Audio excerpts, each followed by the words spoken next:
Rea from Real Estate One, and we'd like to speak to those who are still looking for a home.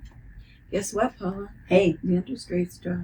I heard that it dropped and my phone's been ringing. going in the right direction. Absolutely. Let's talk about buyers and why it's so important, the agent that they choose, because we're not all the same. Absolutely. We had a gathering of agents this week, and I was amazed at some of the comments that happens with buyers as far as inspections, for one. Oh, inspections are very important. And the responsibility of the buyer's agent and what they do, and also condos and the associations, bylaws, and so forth. Mm-hmm. Why don't you address, Paula, because you work with so many buyers, how you can protect those buyers and make sure that your fiduciary rights are fulfilled without overstepping the boundaries that you should not. Okay. Are we talking on the list side or the buy side? The buy side. On the buy side. Okay. All right. I just want to make sure I'm on the right one. Okay. On the buy side, for as the agents go, usually I call the agent and make sure I get the correct HOA phone number, reach out to them. And whose responsibility should that be? I think it kind of falls back on both the agents. It falls back on the agent that's listing the property to get all the information to make it an easy, to have the bylaws in the condo, print out the bylaws, have them on Real Comp for the agents to share with the purchaser. Before I even show a house to people, I got... Well, let's talk about that for just a second, because bylaws could be 50 years old. That's true.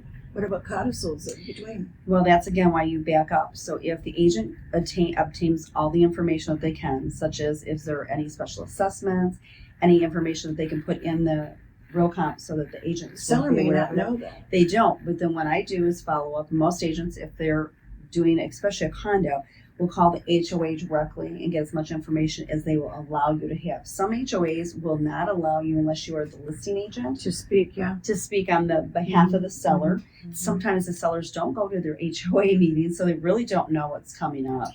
Yeah, so do you not think that the listing agent too, though, should be responsible then, as you said, to enlighten the seller that those are responsibilities of theirs, and if they don't know them, then they should help them? Correct.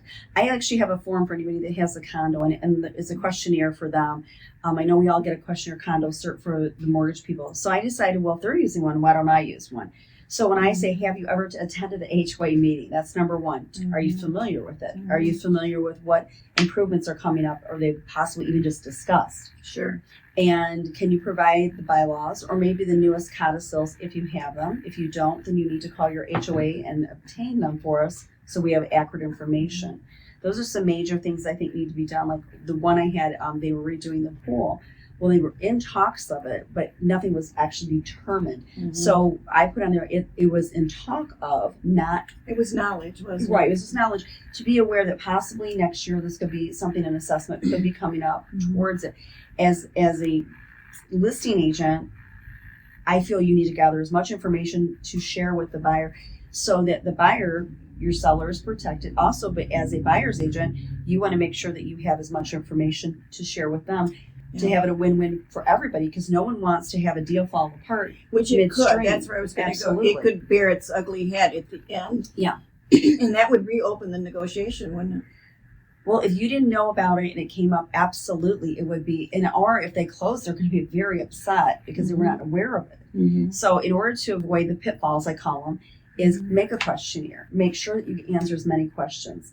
Be helpful to that other agent to help make sure that everybody is getting a fair shake and fair answers. Disclose. Absolutely. And then of course you have those people that sell a condo or a home for their parents and they don't know anything about it, which makes that even more complicated because you can't just put unknown. You have to have some kind of idea where it is. But you still can lead that seller to know that this is a responsibility. Absolutely. Yeah. There's ways to obtain to know how old that furnace is and how old the hot water tank is with ChatGPT. You take a picture of when it was manufactured. At least we have a ballpark when it was manufactured. Don't know when the install date was, but you got to be within 1 to 3 years usually. Which brings to mind to me too that the maintenance issues of a home, when you ask for upgrades, it's not a new furnace or a new roof. Those are maintenance items, aren't they?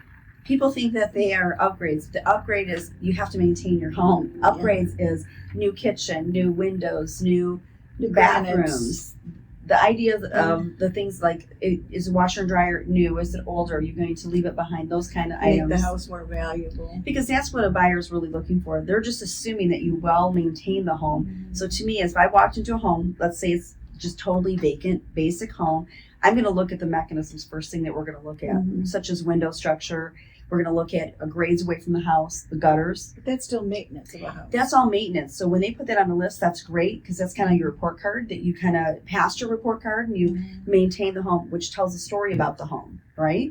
Yeah. And then when you go into the kitchen, and it could have been 5 years ago, 3 years ago, it could have been a year ago, which I have one that just did their kitchen. It's absolutely amazing. Spent a ton of money on it, but that's going to be the reason why it sells. An upgrade. Major upgrade. Major upgrade. Yeah, not just a maintenance program. Right. Well, let's switch back over to, we mentioned that interest rates have dropped. That's going to really do a lot for the buyers, but also we're seeing a tremendous amount of adjusted pricing. Oh, yes. Call it adjusted pricing. Call it price reduction. Call it lowering the prices. Let's go there. It all benefits you. Right. So if you're a buyer and you've been pent up, you need to understand this is your time. This is your time. Interest rates are reflecting, obviously, motivation. Prices are reflecting motivation. Empty homes are motivation. So now is your time to go in and look for that deal. Look for that house that's solid. I keep telling everybody, it's not about your dream home, your forever home. This is about building equity. Yes. So if you buy the home and it's got good bones, I see if the basement's dry, the roof is good, everything in between can be adjusted. Then that goes based on the neighborhood, the value of the neighborhood, how much to pour into the house and not pour into the house, especially if you have a 5 to 7 year program in order to make profitability. So I always tell them, hey, I'll sit down with you. I'll help make a game plan with you. I'll connect you with contractors. We'll help you figure out how much to put into this home to hold the value, but enjoy it during the process. And I think people need to understand that when you're a buyer, you need to look at the big picture, not for the forever picture. Cheryl from Color Confident on our connections team. Yeah, she's phenomenal. Is also one that's good that can snap a shot of a house from exterior. Yep. Maybe it has all the bones, but it doesn't have a good curb appeal. Right. She can show you online what it could look like in 3 different sections of cost of pricing. Absolutely. And that's the potential that you could have. I like to call it phasing. As you build that equity and when you're ready to sell the home, it's going to be worth a lot more. Right. And these are the things that we provide actually to our buyers and sellers at no extra cost. Absolutely. Including organizing and so forth for both buyers and sellers and all the things that you're going to be thinking about, whether you have it on your to-do list or check-off list. We'll make sure that you do. And people that we can help to actually refer to, always 2 or 3 people for each item, so that you can make that quality decision on your own. Call the Linda Rea Team, 248-709-3782.